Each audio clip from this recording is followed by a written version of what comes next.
Hello, we're Team Big Pharma, and we're talking about the company Merck. I'm Douglas Hotfit, and I'm joined by Kelly Chilewa, Nick Dimitrovic, Guillermo Fielos, and Nastasha Harris. Merck is a pharmaceutical company whose mission is to discover, develop, and provide innovative products and services that save and improve lives around the world. This is shown through their values of putting patients first and having a strong sense of ethics and integrity. Merck is a Fortune 100 company with $47 billion in revenue in 2020 and over 71,000 employees. It's important to note that we're talking about the United States Merck and not their parent company in Germany that they broke off at the beginning of World War I. A brief look at their executive team shows that they have a wide range of experience both academically and in industry. They all have bachelor's degrees from fields like engineering to economics and business, and they have bachelor's and master's and PhDs in all these fields.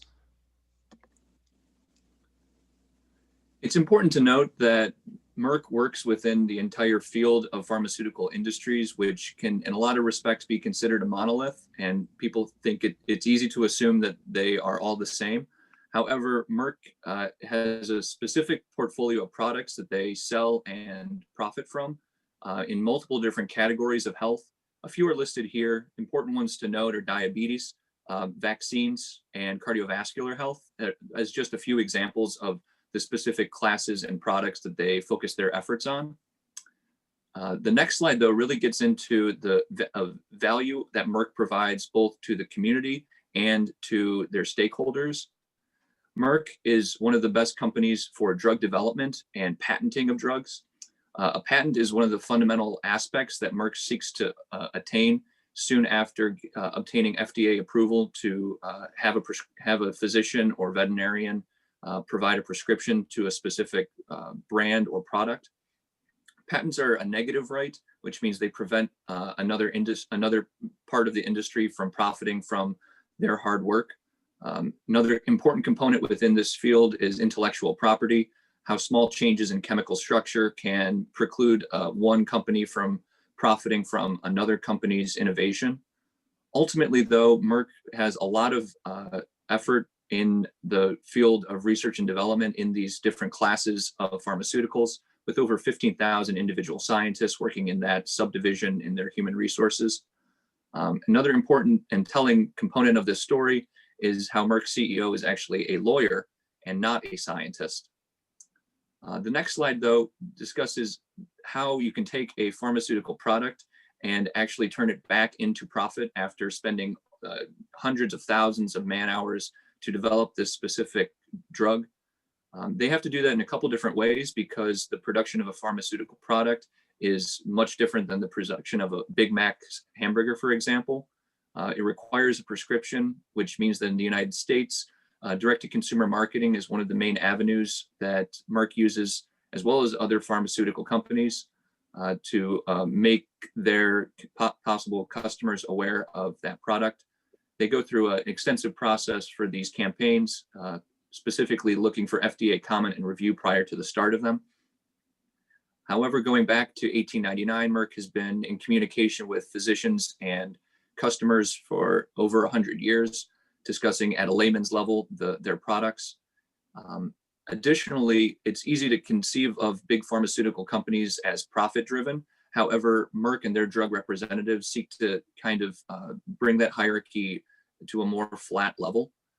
If you could go to the next slide, their customer relationships is a big, important component of their story.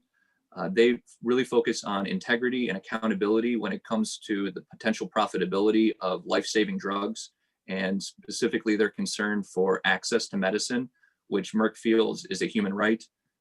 So that component, independent of their profitability, is another important characteristic of the company. Next slide, please. Merck derives its streams of revenue by selling products to retailers and wholesalers, government agencies, health maintenance organizations, hospitals, and veterinarians. In the next slide, they use three strategies for maximizing their return of investments. This includes first, maintaining animal health business, also by identifying four focused therapy areas, which includes diabetes, oncology, hospital acute care, and vaccines. And they also create strategies to augment research and commercialization in target therapy areas. In the next slide, their annual revenue as of September 30th of this year for the quarter was $12.5 billion, which was a 1.24% increase over the year. And over the last 12 months, as of September of this year, their revenue equated to $47.34 billion, which was a 2.99 increase over the last year. Next slide, please. As you can see on the cost structure for Merck, the key costs are materials and production, marketing and administration, and research and development. This last one accounts for 28% of total cost, and Merck's R&D department is one of its leverage against its competitors. Next slide, please. This year has been challenging for most sectors and companies. However, being a pharmaceutical company during a global pandemic can be very beneficial. In order to show the impact of COVID-19 on the company, we're comparing the 2019 first three quarters to 2020 first three quarters. As you may see, Merck reduced its cost of sales, administrative expenses, and restructuring costs by 6% and increased its sales by 1%. This came out to be an increase of net income of 24%. The growth in profits was mainly due to increasing demands for certain drugs. Next slide, please. For the financial performance of other pharmaceutical companies, we will compare Merck to Pfizer and Novartis. They all have similar market capitalizations and 2019 revenues. As we can see on the next slide, we're looking to three financial metrics: current ratio, debt to asset ratio, and return on equity. All companies had a similar strong financial metrics, indicating they have good short-term financial strength, they don't rely on debt, and they are less risky companies, and they're being more efficient in generating income and growth from its equity financing. On the next slide, all three companies have wide economic moat and strong financial numbers, as can be seen before. We think these three companies will be very good for long-term growth. However, in the last 5 years, Merck has increased its share price by almost 52% compared to Pfizer's 23% and Novartis' 7%. So with this in mind, we would invest in Merck for a long-term position. Other factors such as dividend growth and the vaccine can also be taken into consideration. Next slide, please. And here are some of Merck's performance metrics. 43% management roles are held by women.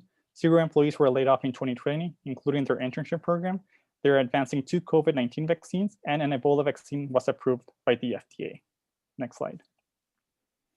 Merck's HR department seeks to improve both employee and organizational performance. This is accomplished by including the strategic planning of veteran affairs. HR reviews the mission of the VA and discusses the most important topics at an annual conference inclusive of top management. They also conduct an annual review of the company's performance, and they are committed to employee management opportunities. Next slide, please. Merck makes social responsibility and sustainable activities a core part of their business model, and they've done this since the early beginning. The company focuses on access to health, employee wellness, ethics and values, which Nastasia just talked about in human resources, and also environmental sustainability. Next slide. A few examples are that Merck does not file any patents in low-income countries. They are also big on product donation and patient assistance programs throughout the world. They also have a drug donation program, which helps eliminate river blindness and lymphatic filariasis, which is parasitic disease. They have a patient assistance program for the United States, and they also have a specific program for mothers for high-quality maternity care services. Next slide. They also focus for their environmental sustainability on increasing renewable energy sources, including their materials and packaging, reducing their water usage, reducing their VOC emissions, reducing greenhouse gas emissions, reducing their waste, and also working with their supply chain to reduce their environmental impact also. Next slide. Some awards Merck has recently won are the Green Chemistry Award, Challenge Award from the American Chemical Society, the Sustained Excellence Award from the EPA, and the Energy Star Program for Excellence in Energy Management, also from the EPA. Next slide. Their philanthropy supports a lot in their communities. One program is a grant program for a local nonprofit organization. They do a lot of disaster relief globally. They have a few partnerships that matches their funds for employee donations and matches volunteer hours with cash contributions. And they also have various programs for their employees to volunteer through. Next slide.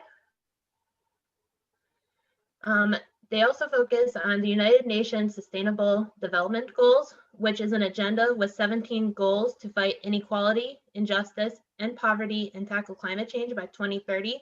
Merck focuses on 8 of these. Some of their achievements are that more than 3 million women improved access to quality care through Merck for Mothers. 36% of new US hires in 2018 were from underrepresented ethnic groups. A goal is that by 2025, more than 50% of the purchased electricity will come from renewable sources. And also a goal is for by 2025, at least 50% of sites will send zero waste to landfill. Next slide. So we performed a SWOT analysis of the company of Merck, and we'd like to highlight some of the most important aspects from each of these pillars. In terms of strengths, Merck's mission is one of its most important strengths. It allows the company to develop products in a very effective and straightforward fashion. We'd like to look at the weaknesses as well. Merck has very long distance goals. However, because they focus a lot of their efforts on long distance goals, sometimes they have difficulty pivoting to more short-term goals that they might like to pursue. In terms of opportunities, the COVID-19 vaccine is a big opportunity that Merck and other companies are looking for, but that's one of the biggest opportunities on the horizon. And then threats. The industry competition is one of the biggest threats for Merck. Both Pfizer, Novartis, and other companies are a big problem. In terms of a suggestion regarding the strategic planning of the company, it's important to note that the president of research and development will be retiring soon, and a new president will be taking over in 2021. This is similar to the entire industry. The growing number of baby boomers that will be retiring with a lot of institutional knowledge regarding drug development, research, and design will soon be retiring and taking with them all that important information. However, being proactive and aware of this is a great way to turn that threat into an opportunity for Merck in comparison to other industry competitors. Being able to create a potential apprenticeship program from an HR perspective, allowing an intergenerational approach to research prior to these older scientists retiring would help allow for continued growth of the company into the later years of the new millennium. Therefore, this type of talent management is just one component and suggestion we can make regarding Merck. Guillermo will discuss talent management as well as other components in a story in the next section. Yeah, so to conclude our presentation, we have a story map from Merck that shows the global workplace and enterprises services. It also connects really well all the concepts we have learned in contemporary business and communication. In a smart workplace, we need to have operational excellence, process simplification, service mindset, and optimization of footprint. We need to invest into optimizing our process in talent management and in client relationship, as we have seen through the course.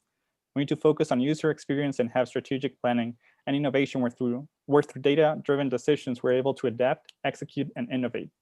For 125 years, Merck has been guided by the conviction that great medicines change the world. The Big Pharma team wanted to thank you for listening to our informative business presentation on Merck, and we hope you have learned a lot about them. Thank you again.